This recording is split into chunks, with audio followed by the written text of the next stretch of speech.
চুয়াডাঙ্গা বিএনপির সম্মেলনের পর সেখানকার মানুষের যে প্রতিক্রিয়া সেই খবর জানাতে আমাদের সাথে যোগ দিচ্ছেন সহকর্মী এম এ মামুন। মামুন, তারেক রহমান বলেছেন সম্মেলনে নির্বাচন যত দেরি হবে ষড়যন্ত্র তত বাড়বে। এ নিয়ে নেতাকর্মীদের প্রতিক্রিয়া কি দেখছেন এবং তাদের কারোর সাথে কি আপনার কথা হয়েছে কিনা, কি বলছেন তারা?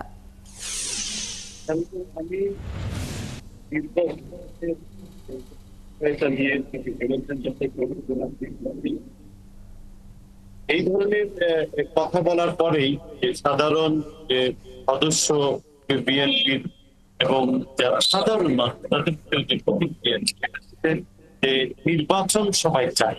এই দেশে দীর্ঘদিন গণতন্ত্র আমি মানুষের যে নির্বাচনের যে একটা ছিল, প্রত্যাশা ছিল যে তারা ভোটার অধিকার পাবে, ভোট দিতে পারবে।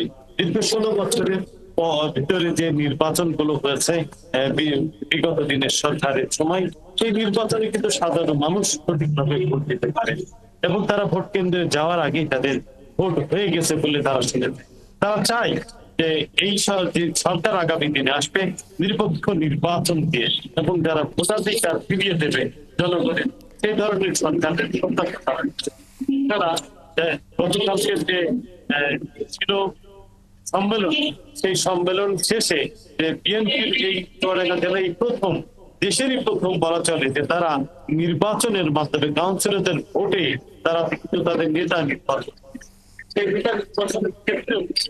পরিবেশ বজায় রেখেছিল এবং কালকে পতন কোন রকমের কোন ধরনের সমস্যা ছাড়াই শান্তিপূর্ণ ভাবে কিন্তু এই সম্মেলনটা শেষ হয়েছে।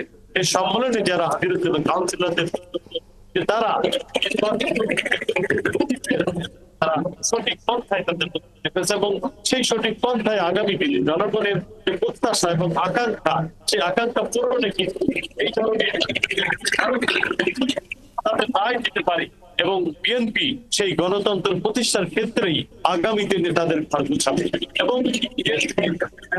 ভারপ্রাপ্ত চেয়ারম্যান তারেক রহমানের কথা বারবার উঠে এসছে।